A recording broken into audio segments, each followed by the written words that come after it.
Penguin Random House Audio presents Above the Noise, My Story of Chasing Calm by DeMar DeRozan with Dave Zarum. Foreword by Gregg Popovich, read by John Patrick Walsh. Read for you by Aaron Goodson.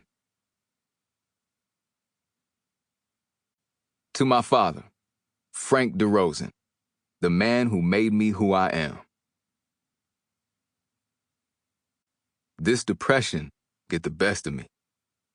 February 17th, 2018, 3:06 a.m. Foreword. Coach Gregg Popovich.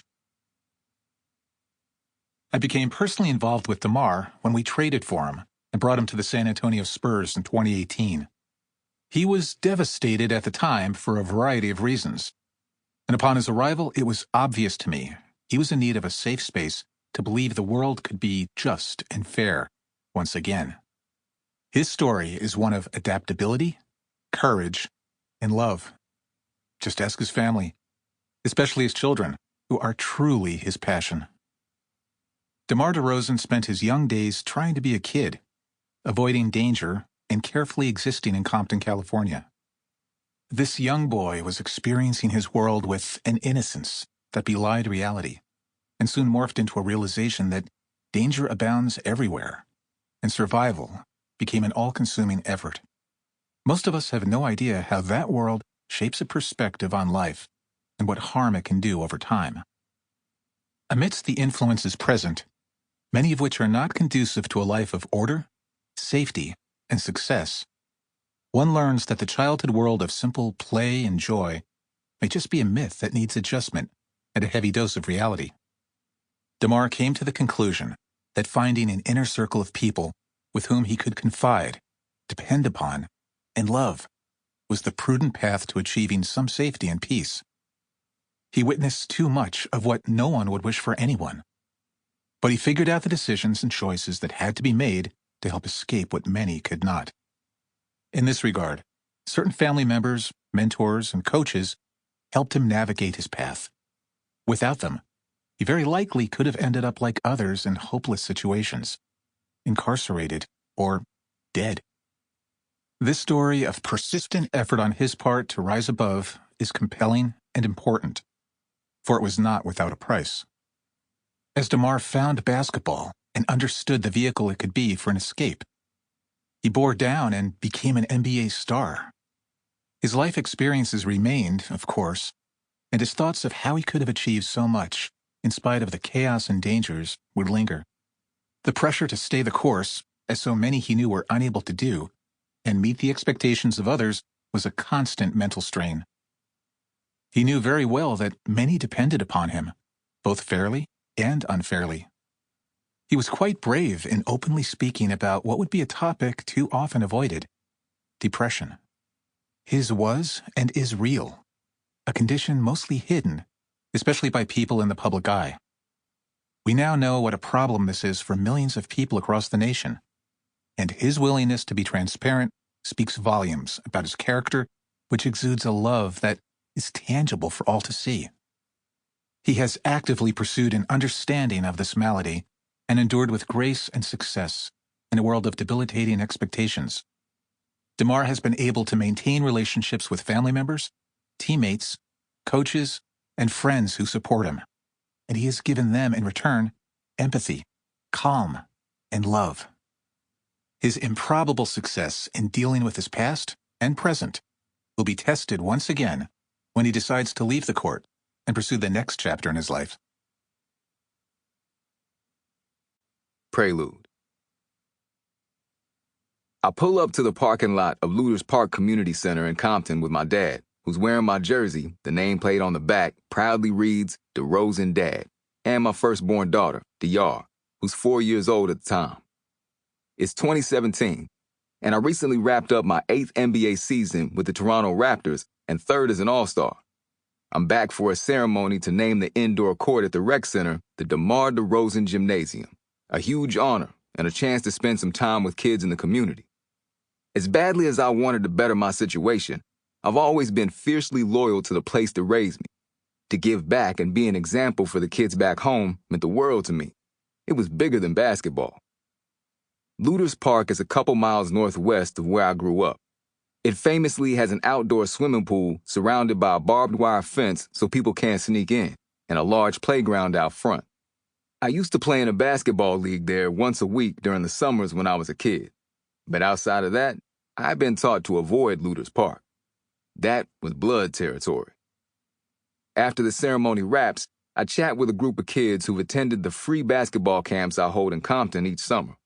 I always come back home so the kids can see me and know that they can achieve their dreams, whether it's in sports, school, medicine, whatever they want. I do a couple of interviews with the local media and then head outside with DR, who is begging me to play around on the jungle gym outside. She approaches the yellow plastic slide. "Look, Daddy," she says excitedly, pointing to a maze of graffiti covering the slide, gangs marking their territory. "Somebody colored on the slide with a crayon." I'm struck by her innocence and so grateful at that moment. I think about how much I'd been exposed to when I was young and how protected my daughter is from it all. She has no idea what she's looking at. When I was 4, I knew exactly what that coloring was. The city I grew up in was so territorial. One uncle who lived near me was a Crip who was killed by a Blood. Another uncle who lived in a different part of town was a Blood killed by a Crip. That's how it went. The street gangs were everywhere. The Bloods and Crips were the biggest, notorious rivals, each with dozens of crews, divided by geography. But there were also large numbers of Hispanic and other gangs, too. It had been that way since the 70s. Over the next 2 decades, Compton found itself in the middle of America's crack epidemic. The gang's numbers grew while the city suffered.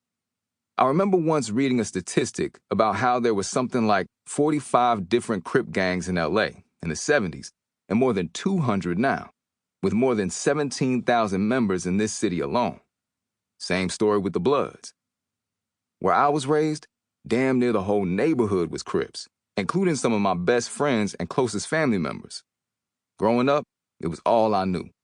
Even though I was never in the gangs, they were everywhere around me, which meant that I was raised in an environment where death and destruction were normalized. From that early age, I would see constant reminders, like seeing somebody get shot in broad daylight, people being shot over a simple miscommunication. I'll never forget one night when I was 6 or 7, looking outside my front window and seeing a dead body lying in the street outside my house. The kind of thing no child should be seeing. The body stayed there, in a heap by the side of the road, for hours, until a wagon finally came to pick it up.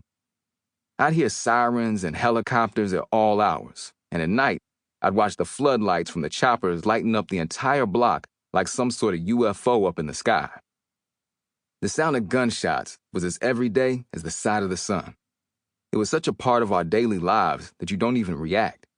You'd hear that distinct, unforgiving sound of a bullet leaving the chamber, and you just shrug. Here we go again. The sounds always came in a sequence. First, the gunshot. Then you'd hear the burning rubber of a car squealing off, drowning out the shouts and screams. I mean, you can do the math. I couldn't explain why things were the way they were. I couldn't explain why people I loved were dying around me, and why my parents and I attended funerals as often as other families went to the movies. I couldn't explain why I could meet up with some of my cousins in person, but others I could only speak with on the phone from their jail cells, and I'd have to wait years to see them up close again. I couldn't explain why everybody had to act so goddamn tough all the time, and why it seemed like danger lurked around damn near every corner. All of it made me angry. It made me so mad to watch my mom wiping away tears after another family member was killed, and I carried the burning around with me everywhere I went. I'd lie awake at night, I guess you'd call it insomnia, my mind running full-court sprints. I knew I needed to talk about this feeling I carried with me, the anger and the heaviness, but I didn't know how. So there it stayed, bottled, shaken, ready to explode. That anger became my motivation, to run faster, jump higher, stay in the gym an hour longer, no matter how tired I was. Basketball became how I handled it. Sometimes it felt like that was all I needed. More often, Sample complete. Ready to continue?